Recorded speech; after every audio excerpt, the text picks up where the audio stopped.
Hi everybody, this is section 5.5 for our Math 211 course, Geometry. And in this section we're going to look at inequalities in a triangle. So this will allow us to see the relationship between the length of a side and the side of its angle.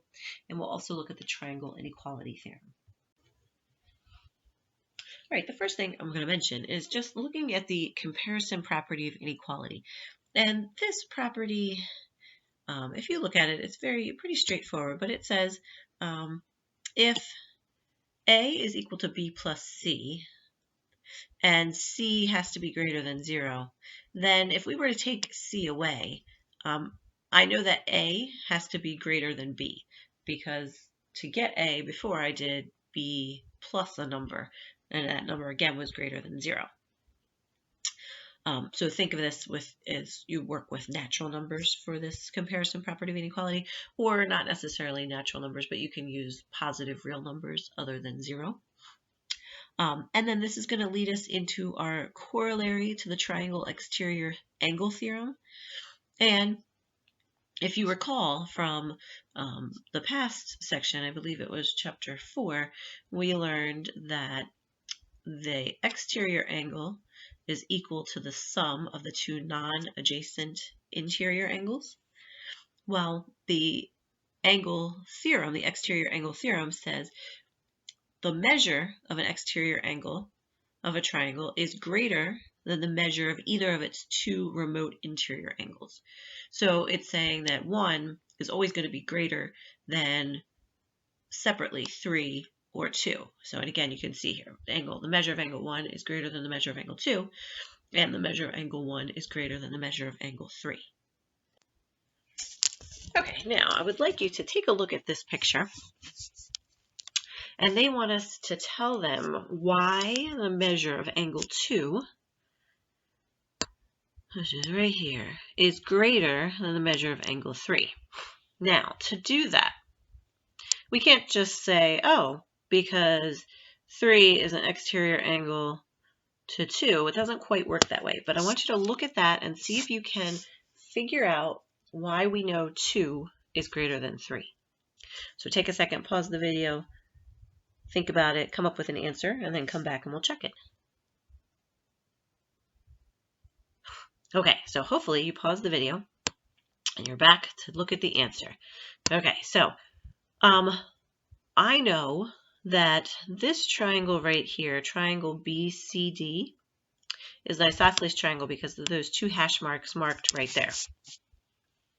So that means to me, I do know that angles 1, the measure of angle 1 is congruent to the measure of angle 2 because those are my base angles in my isosceles triangle. And then next, I do know that angle 1 is going to be an exterior angle to angle 4 and angle 3. So that means that the measure of angle 3 plus the measure of angle 4 will be equal to the measure of angle 1, or congruent.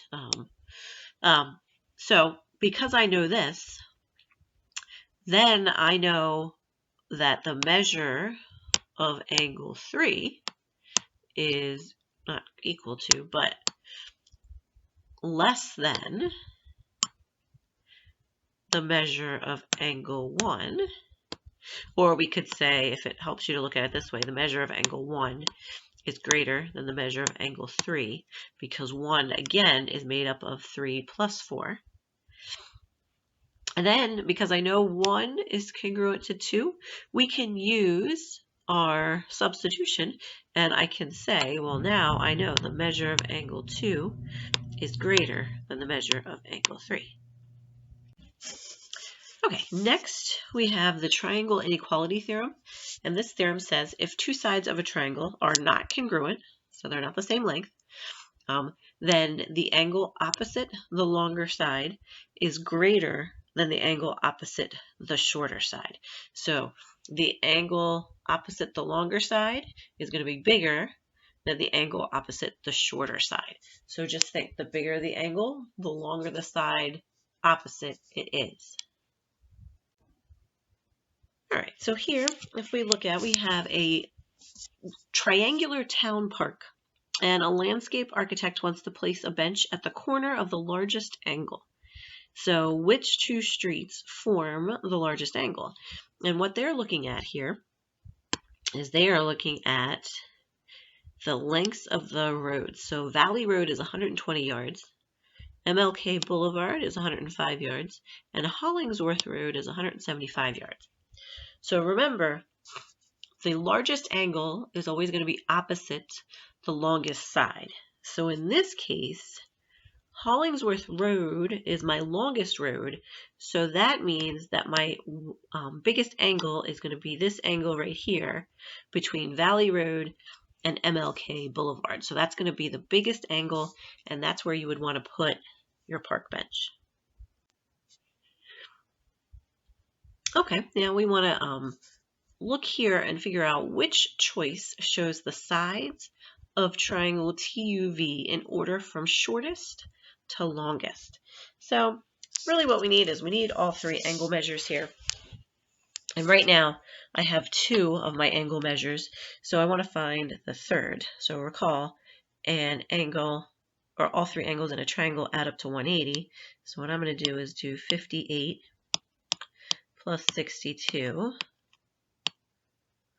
I get 120. That means that T, if I do 180 minus 120, is going to give me 60 degrees. So that's going to be 60.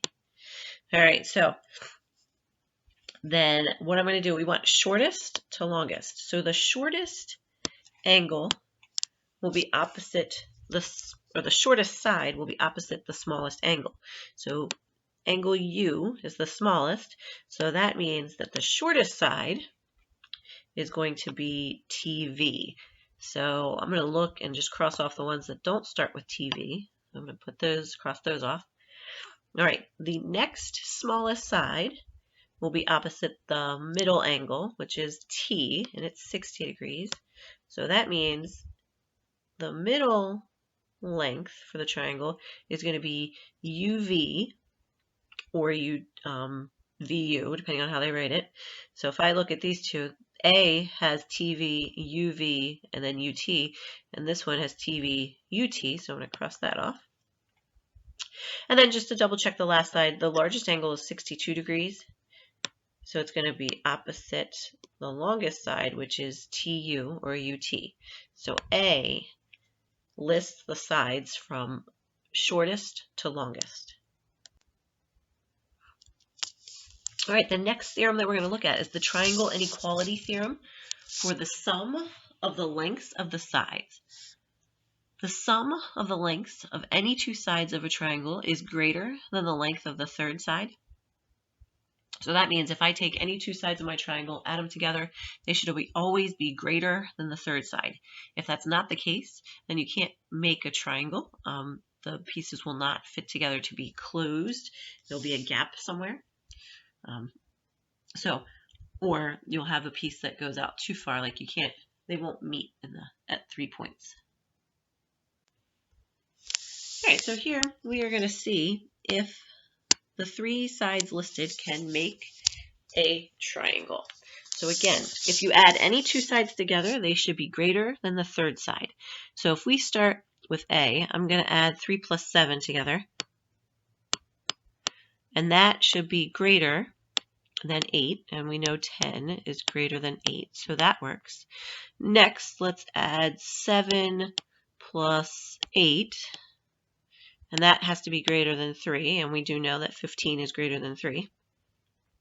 And then our last one, let's add 3 plus 8, and that's got to be greater than 7, and again, 3 plus 8 is 11.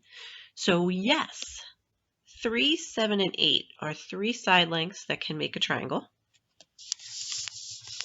Let's look at B. So here, if I add 5 plus 10, this needs to be greater than 15. Now, 5 plus 10 is 15. 15 is not greater than 15, it's equal to, and they cannot be equal. So these three lengths, if I had a 5, a 10, and a 15, when I put them together to make a triangle, because two of the sides add up to the third, they would actually form just two parallel lines or two lines stuck on top of each other. They do not make a triangle. All right, so the last thing we're going to do is we're going to find the possible side lengths for a triangle. And I know two of the sides. I know we have a side that is 5 feet long and a side that is 8 feet long. So we want to know the range of possible lengths for the third side. What could those third sides be? And what we're going to do is we're going to write some equations and solve them. Now remember, a triangle has 3 sides. So we have a side that's 5, we have a side that's 8, and that third side we're not sure, so we're going to make that x. And now what we're going to do is we're going to write our equation using our triangle inequality theorem. So I know that if I take the 5 plus the third side, it has to be greater when I add it together than 8. Okay. I also know if I take the third side plus 8, okay, it should be greater than 5, and we're going to talk about this middle one in a minute. And then if I add 5 plus 8, it should also be greater than x, according to the triangle inequality theorem. Now, we are going to solve our inequalities. So we solve it just like a linear equation. I'll subtract 5, and I'm going to end up with x is greater than 3. Now, for this middle one, when I solve it, I want you to recognize this. You don't have to write this one anymore. I'm going to get x is greater than negative 3. But I'm talking about lengths. Can I have a negative length? Hopefully you're screaming at the video. No, you can't. So this one, we're going to cross off. We're not going to worry about it because we can't have a negative length. So that one doesn't work. But then the last one, if I add 5 plus 8, that gives me 13. So 13 is greater than x. And x is greater than 3. And x is less than 13. Those are my two lengths. And when they ask you to write it as a range, you want to write it as a compound inequality, meaning you want x in the middle, and then your lower end will go on the left. So 3 is less than x, and x is less than 13. And this would be your range of the 3 sides. So anything bigger than 3 but less than 13 will work with a triangle that has 2 sides that are 5 and 8. That is it for 5.5. I will see you guys shortly for 5.6.